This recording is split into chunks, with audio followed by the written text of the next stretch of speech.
Great. Well, thank you for joining us. The Columbian Editorial Board is pleased to welcome candidates for state senator from the 49th District. I'm Greg Jane. I'm the editorial page editor and member of the editorial board, and I'll let the other board members introduce themselves. Ben Campbell, I'm publisher and co-owner of the Columbian and member of the editorial board. I'm Colleen Keller. I'm the assistant news editor of the Columbian and a member of the editorial. I'm Craig Brown. I'm the editor of the Columbian and Columbian.com and a member of the editorial board. And as mentioned earlier, we are recording this. We will post it unedited on our website and our YouTube channel for the benefit of our readers. And with that, we'll move on to the candidates. Please take 1 to 2 minutes, introduce yourself, explain why you are running for this position, and then we'll move on to specific policy questions. And we'll start with Lucia. Okay, I need 2 hours for this. Let's keep this part short. This is a hard one for me, but I'm Lucia Worthington, and I'm actually running for office. I've always been involved in the political process as a legal immigrant and somebody whose a birth country was actually liberated from the United States. I just met one of the people who walked into Frankfurt with Patton. He's still alive. I feel it's my civic duty to become involved for the political process. So I'm here. I'm not here to hit anybody over the head. I appreciate Annette's service, but I just have a different point of view. I'm a conservative because I grew up poor, so I guess we tend to be conservatives. I just have a different point of view on many things, but I think we share common goals. One of the things I say metaphorically, building bridges for the future. We have a bridge problem here, which I'm willing to address, but we need to bridge, the bickering. We have so much bickering, and I think it's counterproductive. So I bring diversity to the table, but also, a positive approach to the future. That's about it. Thank you. Thank you. Annette? Well, good morning. And my name is Annette Cleveland. I serve as state senator representing the 49th legislative district, which, as you know, encompasses most of central Vancouver, parts of Clark County, including Hazelville, which is the area that I live in. I was born and raised here. I have deep roots in the community. I take with me to Olympia just a tremendous commitment to working hard on behalf of constituents here to ensure that our community continues to thrive, is healthy.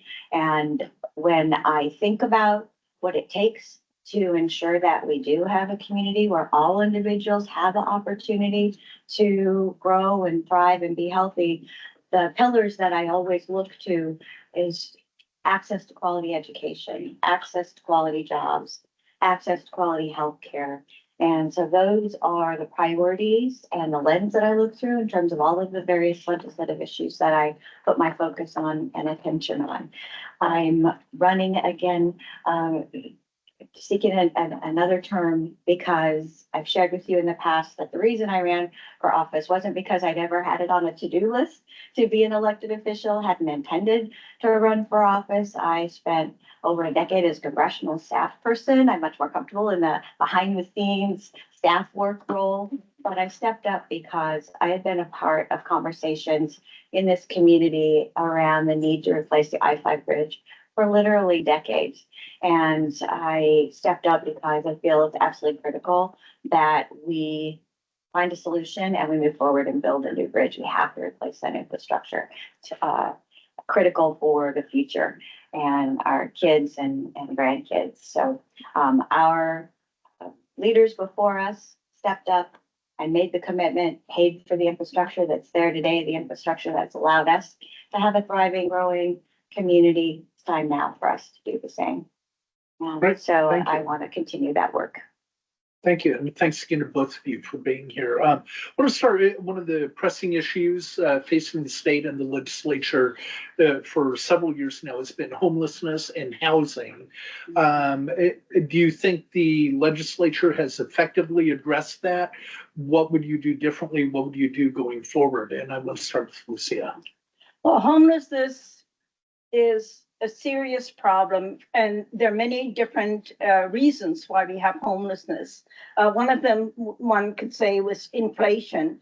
The elderly, for instance, I just found out that mobile home courts, now require $1,000 a month just for the space, and many don't even qualify because they don't have the income that they require for them to be in there. So, it's an economic issue, but I think it's also a societal issue in that there's a fair amount of hopelessness with the homeless, whatever age they are. But I think people forget that many of them are elderly, and many of them are young who don't really see a good future. So for me, homelessness needs to be, I do think I'm a big person on nutrition. I think there's poor nutrition in the programs that the state now offers. Having had a grocery store, I used to at that time see people come in and buy simple carbohydrates, a lot of sugar, that would qualify, and that's still so. So I now talk to grocery store owners or people in there, and they see people come in with their credit cards, that the state issues, but they can actually get a Starbucks venti drink on that credit card. So, I think there's a lot of luxury items that are simple carbohydrates. I do think we need to look at the nutrition that also the state supports. And many of them don't understand how to cook properly, thanks to Anne, our mayor, who, is teaching cooking. I think that's a good thing. But I also think we can have, a growing project where people actually grow their own vegetables. Anyway, it's a big thing, and this sounds like a light response, but there's actually a lot of depth, and I need 2 hours for it. It is a complex problem, and it does deserve our full attention and time. It's an issue that has come about over the course of decades now, with fewer and fewer federal resources being put toward housing. States and local governments have been needing to fill that void and to step up. It's going to take all of us working together to hopefully make some really impactful and noticeable progress on this issue. That said, the legislature has worked very hard over the course of a number of years now to attempt to make some progress and ensure that people aren't suffering, that there is a home for everyone. But and we know that recently a report from Department of Commerce stated that our state needs to build over 1 million new housing units over the course of the next 2 decades if we're actually going to reach the goal of ensuring that there's a roof over everyone's head. I agree with Lucia that our senior population's suffering greatly. That is actually the population that is the fastest growing in terms of those who are facing homelessness. But the solution to our housing crisis is supply. We have to build more housing. And so for the past several years, the legislature has really focused on 3 primary housing pillars to try to address the urgent needs of production, supply, preservation of the housing that we currently have, and preservation of the homes that people currently live in, and then prevention efforts and services to try to help support those who are facing the potential of losing their roof over their head and making sure that they don't do that. So among those pillars, Yeah. which one has the state failed to do the best job? I don't believe that the state has necessarily failed. What I'll say is that increasing supply takes time. We've put over $1 billion into new housing and housing, the housing crisis now for last year, and we've put in additional funding in the years prior. But we need to ensure that we are tracking outcomes. Where's that funding going? Is it doing what we expect? Are we building new housing units, the new housing units that we need? And I put forward a bill this year. I don't have the bill number in front of me. I can certainly look it up for you. That actually directs gathering of that data, because we don't currently have that data available to us as policymakers to determine, are there areas in the state where we are increasing affordable housing, that we are doing well, that we are meeting the goals that we'd hope to meet? Are there areas of the state that we're not doing as well? And if so, then what best practices can we take from those that are doing a better job and apply to those who need a little more support and help? So, You know, and you, I believe, voted against a rent stabilization bill. What was the reasoning behind that? the reasoning behind that was because we've put so much funding and effort and focus on building supply. And I believe it's a basic economic principle that when you cap a price, that impacts supply negatively. And I do not want to see us make decisions and take steps that inadvertently are counter to our original goal and our goal that we have to stay focused on in terms of increasing housing supply. Thank you. Lucia, would you have voted for a rent stabilization bill? As a businesswoman, once you curtail the freedom of, rent stabilization, I have some problems with mandates. I do think that probably not. Yeah. But can I just add, one of the things that I learned living abroad, working abroad, there are some models in Europe that I think we need to look at. And I said that to the ICC people too.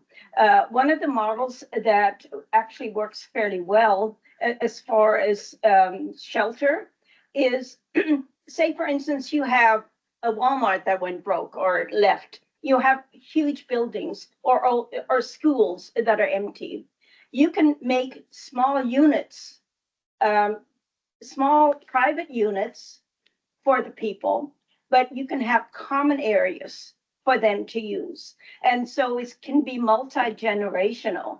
And in Europe, I mean, it has to be, it has to be help, to get it on, to get the culture going.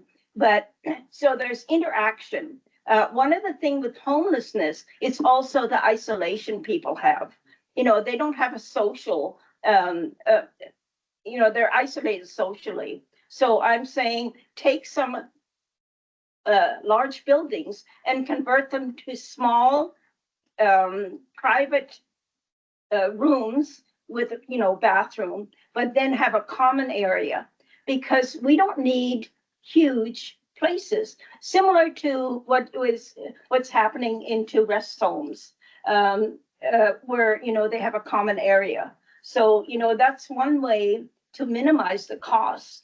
But it's also very socially productive because they can interact. And in Europe, the elderly often babysit for the people who, or live there. So it's very interactive.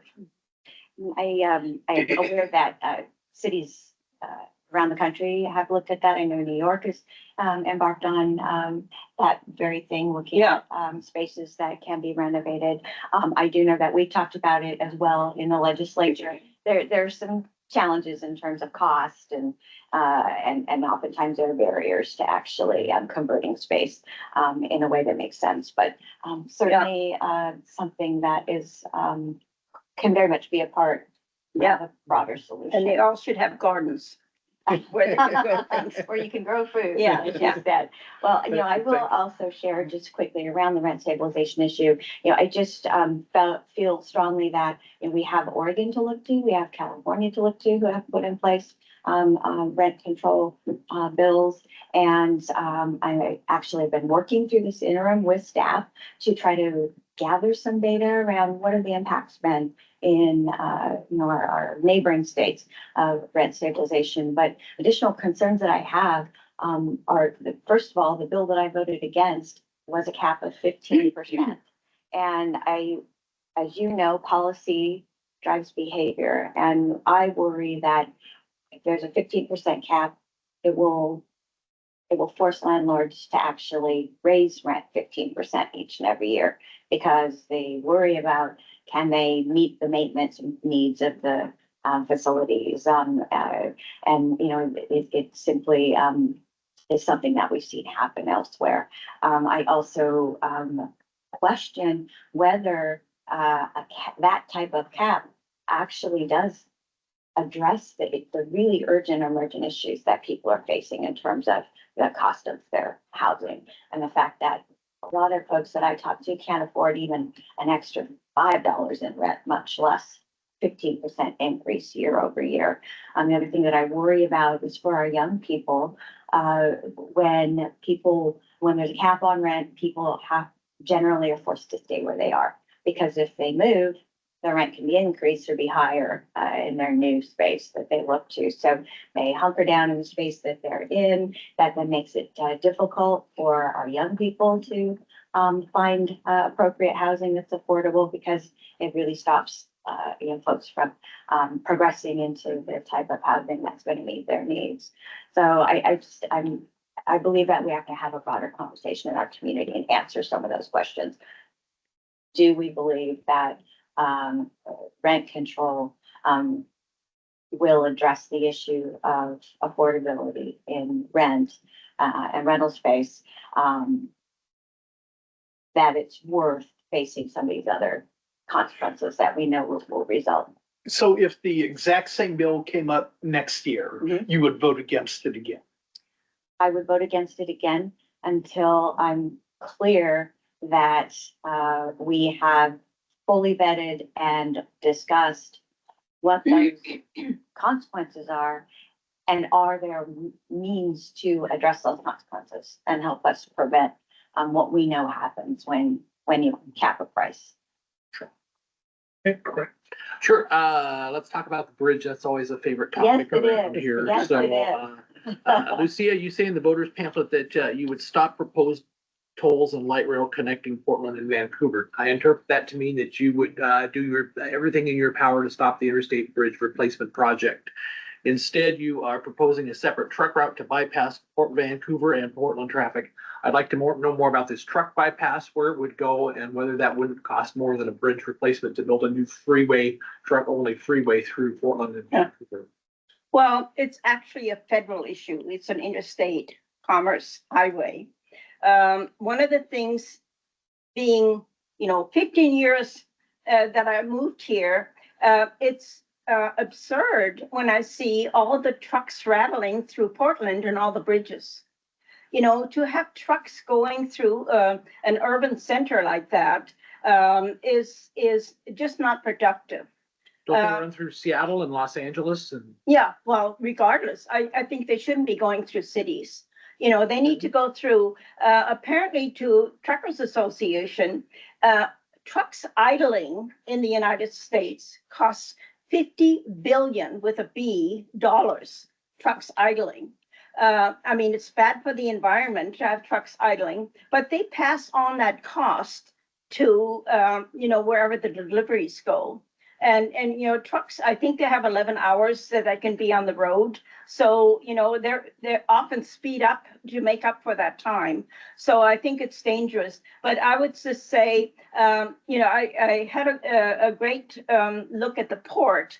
I don't have the place where I think a truck route should go.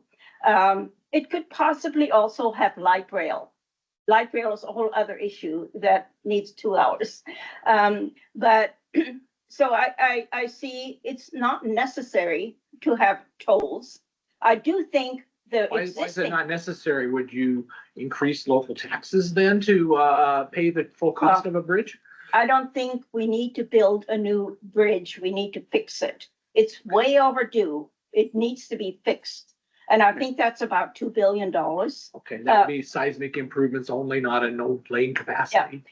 The new bridge that's proposed would not increase capacity. Well, I don't think that's true. That's a 5-lane Well, bridge each from, direction. the studies that I've done, it wouldn't increase capacity. And Do you even, have a source for that? well, the Washington Policy Institute, Okay, so has political that, group. yeah. Okay, So, but, I mean, transportation is really important. Another thing, when you're looking beyond that, having learned that internationally, it's a good idea to also have an incentive for people to work closer to home. And so that's a lot of the industrial parks.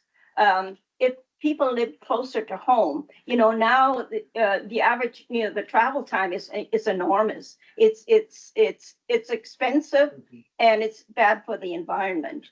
So as far as tolls, we don't need tolls if we fix the old bridge. tolls wouldn't incentivize people to work closer to home?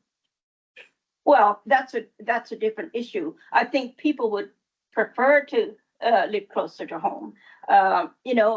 Teaching at Clark, a lot of our instructors, great people, are from Oregon. They come across. Should we incentivize, as the European Union does, should we incentivize, first of all, to look at local people, hiring them first, providing their credentials are equal, their skill sets are equal. Not that we favor our local people, but we give them first grabs at the local jobs. So if we So you set up a special protected class for hiring? No, not protected. What I'm saying, all things being equal, you look at local people first. And if they That's a don't special qualify, protected class for hiring, okay. okay, if that's what you want to call it. Okay. But I don't think we need to fix the bridge. It's also historic, architecture. We need to fix the bridge, and that's way overdue. But we've not wanted light rail here. Unfortunately, it's easy and for people to come across light rail with some of the negative elements of the people in Portland right now. We don't want to have. They can't get here by car or by bus? Well, it's easy to hop on a light rail without being checked. There aren't any turnstiles or anything like that. Okay. So, I'm thinking, let's not invite additional, maybe criminal elements. And, I'm very careful to say that because I don't want to call that a criminal element in Portland per se, but most of us don't go to Portland anymore. We don't park our cars in Portland anymore. Also the whole bridge fiasco, there's less ridership on the metro in Portland. It used to be 2 cars, now it's 1 car.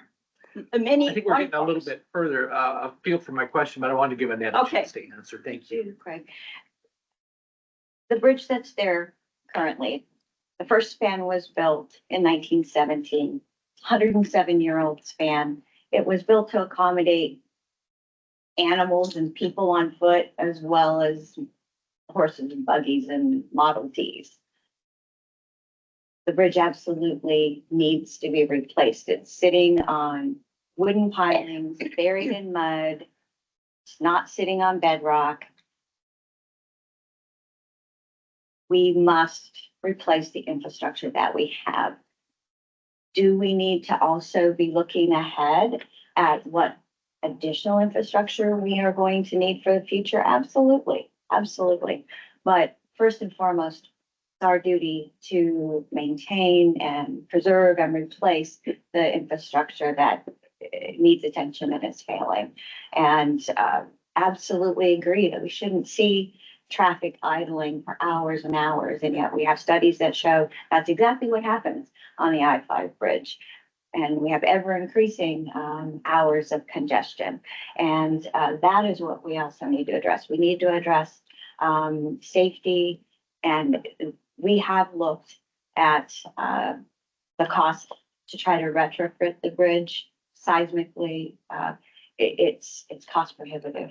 And in addition to that, I think we owe it to our children, our grandchildren, to replace that structure with something that's more modern, that offers more transit opportunities, better bike and pedestrian access. I don't know if you've ever walked along the pedestrian walkway there on that bridge, but it's terrifying.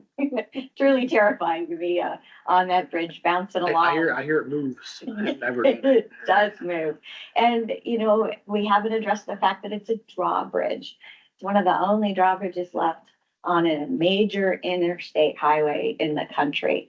And I have climbed laboriously up into the mechanical room to watch how they grease those cables that are used to raise and lower the bridge. I mean, it's hand greased in the same way that it was over 100 years ago. And, you know, again, we owe it, I think, to the future generations and to this community to replace that structure with a more modern structure. It's going to better meet the needs of the future. And we don't have another opportunity. Under I the don't think. proposal, how much more capacity would the new bridge have? There definitely are more lanes and more add drop lanes, so more capacity in terms of control of the traffic. And but the transit options will also be increased. So yes, we'll have light rail. It doesn't make sense not to connect to the 58 miles or so of light rail that is available in the region that Portland has invested in. I'm sorry, Craig. No, that's fine. Yeah. So, thank you. Great, thank you. Yeah. Colleen? Yes, let's talk about public schools. Yeah. It's one of course, the state's most important responsibilities is public education. How is the legislature doing in that regard? We just recently talked with the candidates for schools superintendent, and they say the legislature needs to do more. Do you agree with that? If so, what more should the legislature do, or should it just be doing things differently? And Annette, let's start with you. Yeah, thank you, Colleen. Good question. And yes, the legislature has spent years, in fact, almost the entire time that I've served in the legislature, working to address education funding. And I know it sounds cliche, we say it a lot. Education is the state's paramount duty, as described in the state constitution. And you all remember the Supreme Court Cleary decision, all of the hard work that went into addressing the need to fully fund basic education, and the fact that you know, what came out of all of the hard work and discussion at that time were some additional new formulas in terms of how to fund schools. But I believe that at the time we knew that those formulas may need to be reviewed and adjusted on a periodic basis. What we didn't know was that we'd face a pandemic, that we'd face behavioral health challenges, all of them, you know, myriad of current challenges that are a part of what schools face every day, and trying to help educate our children. So I believe that schools are struggling. Just met with our Vancouver school district superintendent this week. They're struggling, like all of us are, with higher costs, inflation. And that is impacted not just the cost of school or supplies and materials, it's the cost of transportation. It's you know, across the board costs. I think that we have to continue as a legislature to dig in and review the prototypical school funding model.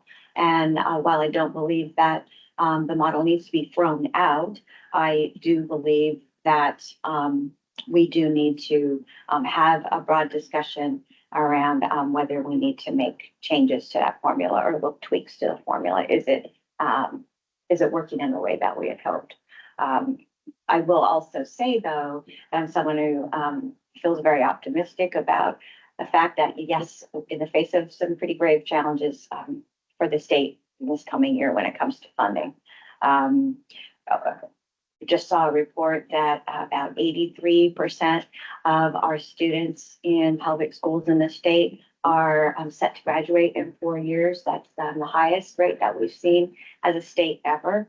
And so I don't want to lose sight of the fact that we have ultimately the goal of ensuring that our students, our young people can be successful. So I know that the Superintendent Ragdoll has put forward in his decision package to the governor a request for additional $3 billion in funding. That's significant. And I look forward to the conversation in the legislature around whether that will get us where we need to go to ensure that we're back to fully funding basic education, which is our duty. Lucia, what's your take on this? Well, as an educator, I think, first of all, we need to look at the source of the problem. It's not necessarily the teachers or the administration, but much of it comes out of families. Families are very stressed, and children coming from stressed families don't learn well. So I would look, it's a bigger problem than just trying to put my money into schools. Teachers also often are underpaid in actually doing their job. To grade a paper takes lots of time, and often they don't get paid to grade papers. So, to do the assessment is also important. So I think, looking at the whole problem of education. I have a friend, actually a fellow Rotarian, who was a principal in Southern California in a very challenged school district. As a principal, she actually, I think she increased success by like 40% in her own method. I said, we need you to talk about that. She's retired, very nice person. So, look at people who have met the challenges in different way. So, for me, as I'm running for office, I'd like to look at different points of view, as well as what's been tried, but look at, have a fresh approach. The schools, the children are very stressed, and teachers are often very stressed. So just putting money into it isn't the total solution. And that's all I would say. I'm not familiar with a lot of the legislation, but I would certainly look at that and with a fresh in my own mind, with my own sense of education principles.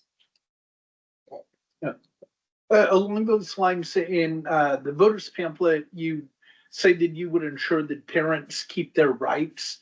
Do you think parents have lost rights regarding schools? Well,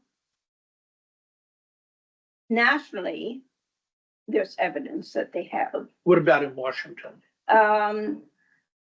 It also, it's kind of a cultural change. Often parents give up, but yes, I would want to make sure that ensure that parents have rights. They need to be active in the school board. School boards, are also a political process. So yes, parents need to keep their rights, especially when it comes to, the what's that number 9 thing? Title IX? Pardon me? Title IX? Title IX. And that's a problem. But do parents now, do they have a right to be active with the school board? Depends on the school board. You know, I think in Clark County, parents are a little bit more assertive. But that's a concern. And it's like the boiled frog syndrome. You know, the boiled frog syndrome. You put a frog into warm water, turn up the heat, they don't even know, and you know, you boil them to death. So I look at trends, and we need to make sure parents keep their rights. I don't think we need to have somebody in a skirt, you know, with all their private parts in place as a male, going to female bathrooms. You know, so I mean that's happened in Virginia, you know, big time. But What about in Washington? not that I know of. But what I'm saying, I'm concerned. I'm proactive in looking at potential changes. So I'm just saying parents need to have their rights. Okay. Colleen, anything else? Ben? What is a local issue that you feel is underrepresented or even missing from the current political conversation? Start with Lucia. A local issue, it's also a federal issue, and that is the borders. I don't believe in a sanctuary state because it also challenges what the police can do. So I think we need to look at crime as also being something that many, I call it a crime culture because many people have accepted that their car window is smashed, but they're glad that the car wasn't stolen. So crime issue with my neighborhood watch people, they're always talking about things that are happening in their own neighborhood. So I think crime needs to need to be looked at, especially retail crime.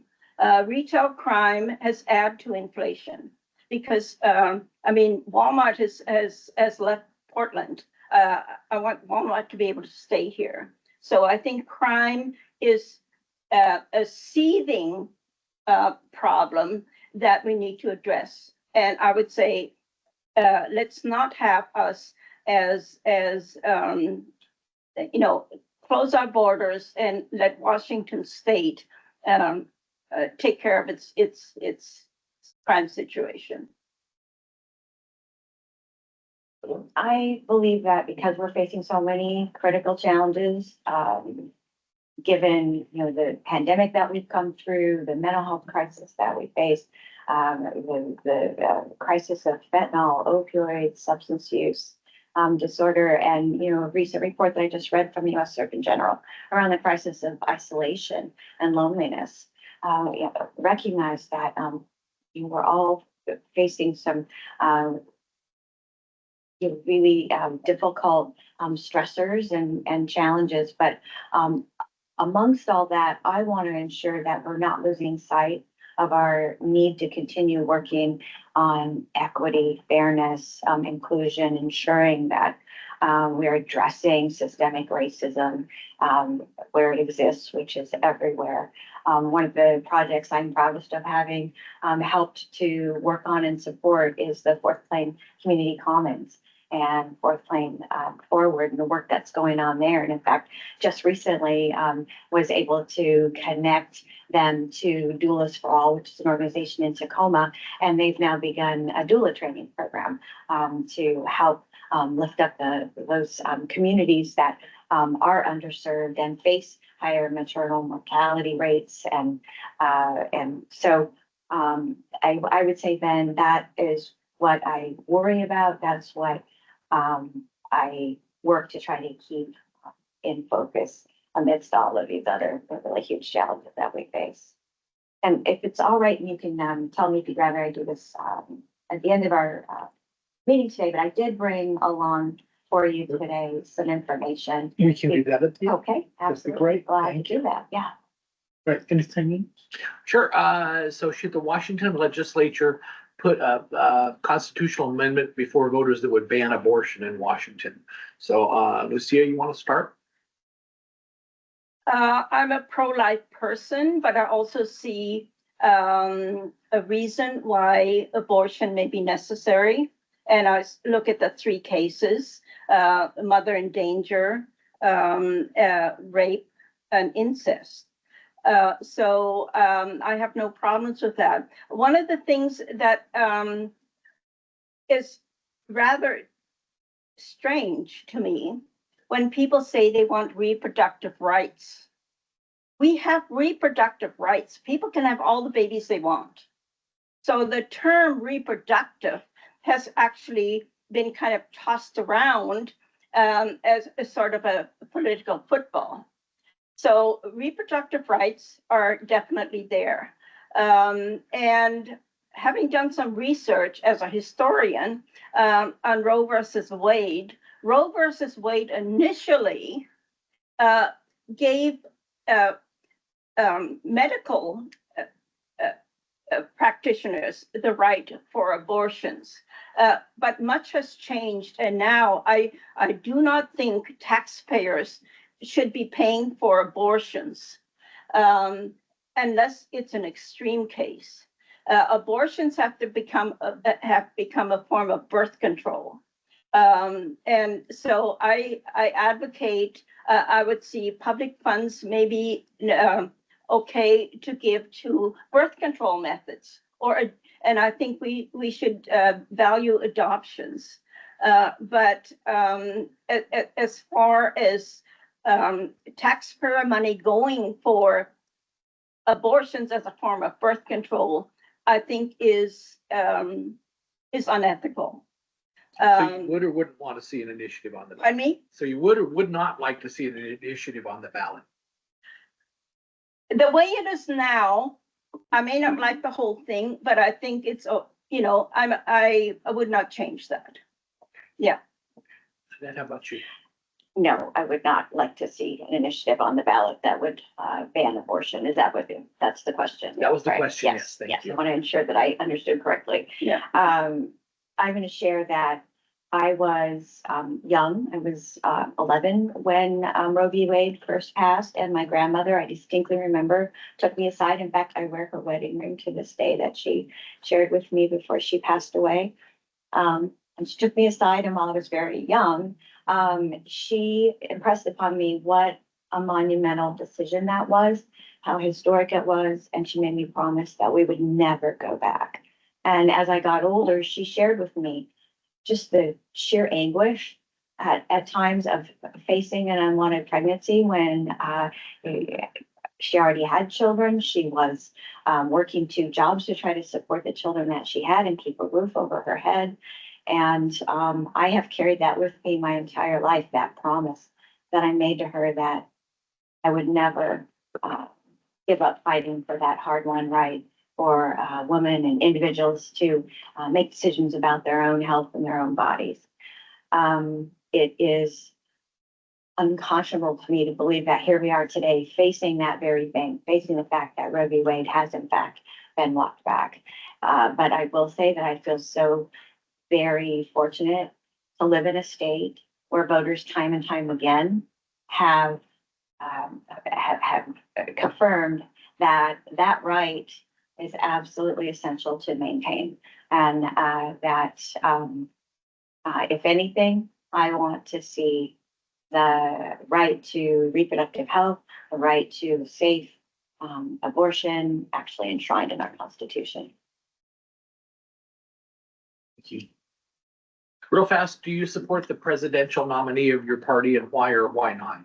So Annette? Yes, I do very much support Kamala Harris for president and Tim Walz for vice president. I am excited about the opportunities for the future that this new leadership presents, and feel that we're on the cusp of hopefully a very new day. You know, my opponent referenced the fact that politics in our country have become very divisive, very contentious, and it worries me that as a result of that and, the tone of the conversations, we're very much tearing away the foundation of our democracy. And so what gives me the greatest hope is that I believe that the nominees for president, vice president that I'm supporting are going to work to actively rebuild our democracy, ensure that that debate is respectful and civil. And that's something that means a great deal to me. And in fact, I'm really, really pleased to have been appointed by Lieutenant Governor Denny Heck to the new Commission on Civility. We have a meeting tomorrow, as a matter of fact, and we are charged as a commission with helping to build a framework for those respectful and civil conversations in our disagreements around politics and other things as well. And I believe that that all starts at the grassroots level, the local level, and filters up from there. Thank you. Lucia, how about you? Do you support Mr.? I Mr. support Vance? Donald Trump. I'm a conservative, but I'm also a liberal in my mind, openness. I think he has had probably some issues with his mouth. But it's not just manners. I mean, I think he's been divisive in some of the things he said. I like his policies. And I do not like what's been happening in the last 3.5 years on the other side. I'm not against Democrats, but I like Donald Trump's policies. I think they're good for the country, and I would definitely support him. So you have no qualms about the fact that he's a convicted felon? Excuse me? You have no qualms about the fact that he's a convicted felon? Well, that's a problem too, the convicted felon. I think that was politically motivated. We can talk about January 6th, which he wanted to have control. He wanted to have the National Guard there, 20,000 people, which Nancy Pelosi would not approve, and neither would the mayor of Washington, D.C. approve. I don't mind challenging an election. I won't. But, I think Hillary Clinton is still doing it, so what's wrong with challenging an election? Has she filed 60 lawsuits? Has she urged Secretary of State to find 11,000 votes? Hillary hasn't, but she still thinks she lost, the election wasn't in her favor, and she's still complaining about it. So I think as Americans, we can challenge the political process lawfully. But I don't, the convicted felon thing, I think the media likes to throw that around, and I don't buy it. Okay, we'll move on. Why don't you give us your final pitch for why voters should support you, and feel free to mention any endorsements. Lucia? Well, I'm finding it rather curious about endorsements. Nobody really has come to me, and all of a sudden, I see my opponent getting endorsed. But that's a group of people who endorse you, whether it's electricians or the plumbers or whatever. So I think that's valuable. But as we learned with the Teamsters, they're not endorsing the White House. Okay, so how about then just tell us why voters should support you? Well, voters should support me because, first of all, I'm serious about budgets. To me, my first assignment to teach was in Olympia. I had a state employee come to me after class and saying, why is it that we always buy stuff at the end of the year and never use it, and next year we buy more? Governments are driven by budgets. Businesses are driven by revenue. Budgets often are career ploys for people within government. The higher the budgets are never reduced; they're always increased. And if you talk to vendors or if you talk to my federal students talked about it, I would like to look at the budgets. You know, people say, oh, how would you increase taxes? I would just say, first of all, I'd look to see why we need more money. So people should vote for me because it's a vote for them. I look at the money and I would want to look at the budget. You know, why do we spend money? And how, I don't know how much money you bring back that we pay out from Clark County. I would like to see the amount of money that we send to Olympia. How much do we get back? We need to get quite a bit back. Apparently, most of it goes to Eastern Washington. So I'm interested in the money, and I don't want taxes to increase. I don't think I can reduce taxes, but I would certainly not want to increase taxes. And I care about this country. I always will value this country. I may be a newcomer to the region, but I've been a promoter, you know, for well-being in United States in general, but also in Southwest Washington. Great, thank you. Annette, why should voters support you? Well, I believe that voters should support me because I care deeply about this community, very committed to bringing home our fair share of funding. And in fact, I'll share with you the list of funding that I've advocated for in the state Senate and been able to successfully bring home to the community. I believe that it's a part of my job to be connected deeply in the community and understand what some of the challenges and issues are that are being faced, and then put forward policy to work to address some of those issues and problems. I will share that recently the Olympian media outlet, the Washington Observer, did an analysis of members of the legislature, and I was very pleased to be named as one of the top 10 legislators most likely to pass the bills that I prime sponsor and put forward. And I was the only Southwest Washington legislature that was in the top 10 most effective legislators.